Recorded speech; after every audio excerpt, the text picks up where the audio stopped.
If you've ever played against a tennis player on the pickleball court, you know how that match usually starts. A big serve, fast drives, and lots of pace. And they look like they're in total control.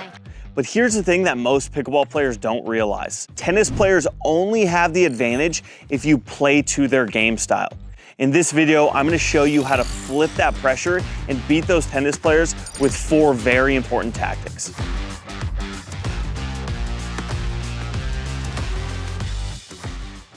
Tennis players often try to dominate on the pickleball court, starting with a big serve.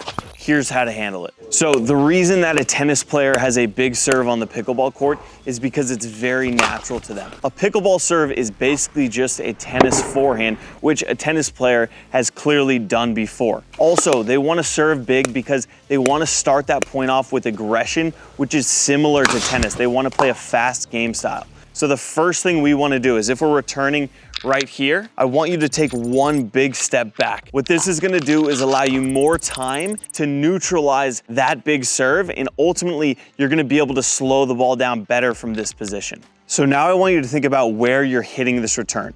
Our goal is to get from this position up to the kitchen line effectively so we can prepare for that next shot. The best chance of us getting to that kitchen line is if we aim deep cross court. This is because the ball is going to travel in the air for the longest period of time, and it's going to give us the most amount of time to get up to this kitchen line right here. So if we hit this shot and we aim deep cross court and then we move forward, a lot of times we're going to be able to get settled at this kitchen line very effectively, rather than getting attacked when we're in the transition zone here because we left the ball short down the line, giving us no time to react for this next shot. So I've hit the good return cross court. I'm in a good position. I'm moving forward now.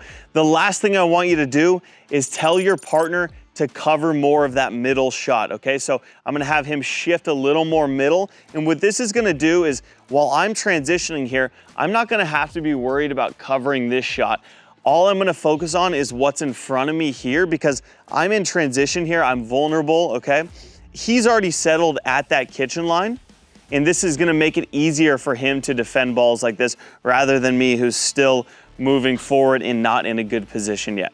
You don't need to win the point on the return. You just need to survive it. What happens next is where the point is really decided. After your return, you can expect a hard drive for the next ball coming your way. They want to overwhelm you and they want to play fast. Okay, so I just hit the return. I'm moving up to this kitchen, and here we are. Here's the drive coming at me. What most players do is they panic and they try to take bigger swings and play their game. But here's the secret. Don't do that. Don't play their game. Don't try to aggressively play this 4th shot off the drive. What you want to do is lock your legs down, and you want to block that ball low and short. The reason we want to block this ball low and short is because that player is now going to have to move forward and take this ball low and in front of them. However, we're now at the kitchen line standing on top of this net, so they're having to now hit the ball up, and then we're in a good position here. So if they pop that ball up, we're going to put that ball away. And a lot of times you're going to generate mistakes here because that player is not comfortable with the ball low and short in front of them. They want to play that fast game style, and they don't know how to reset this ball in the kitchen.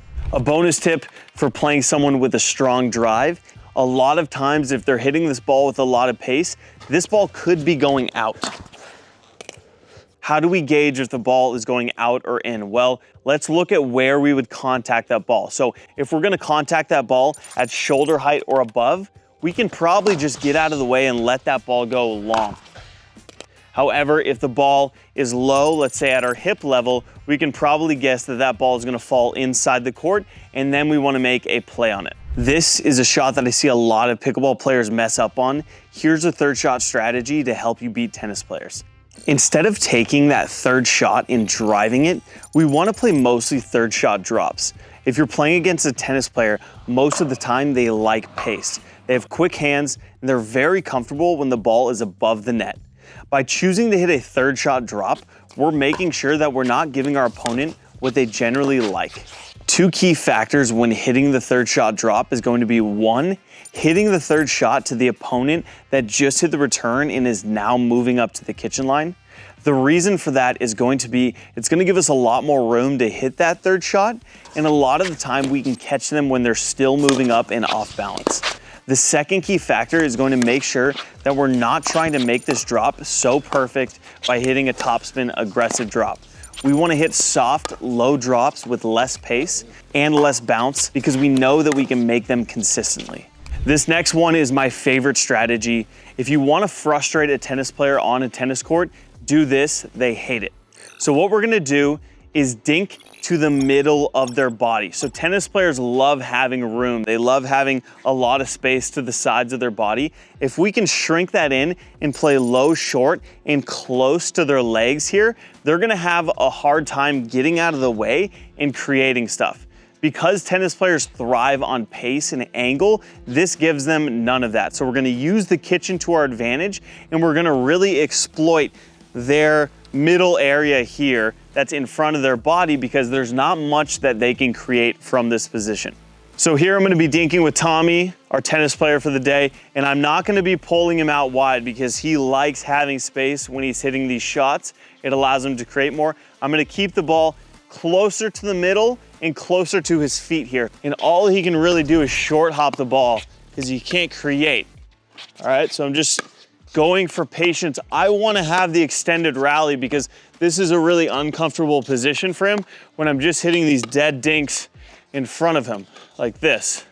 The second I play to the sides of his body, he can hit a two-handed backhand or go and create more angle throughout the kitchen. So if I play to the sides of his body, he's got this two-handed backhand here, and all of a sudden he's doing more with his dinks, and he has more angle to speed up, right?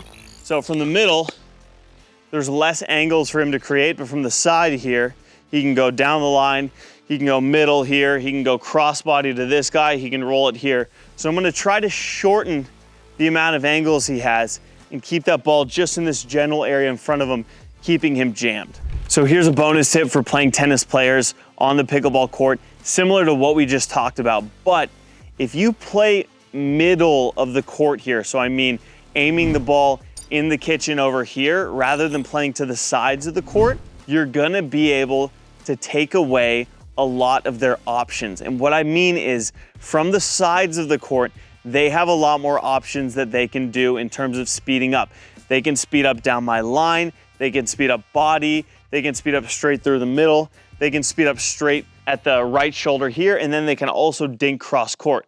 However, if I move this center here, then all they can do is speed up middle here, speed up at his forehand, and speed up at my backhand. The reason for that is if they aim anywhere hard cross court here, the ball's gonna be going out. So it removes those angles for them, and all of a sudden, they have less options, especially if we're playing a patient, long, extended rally, and we're playing against someone who doesn't have a lot of patience. This is a great play to do.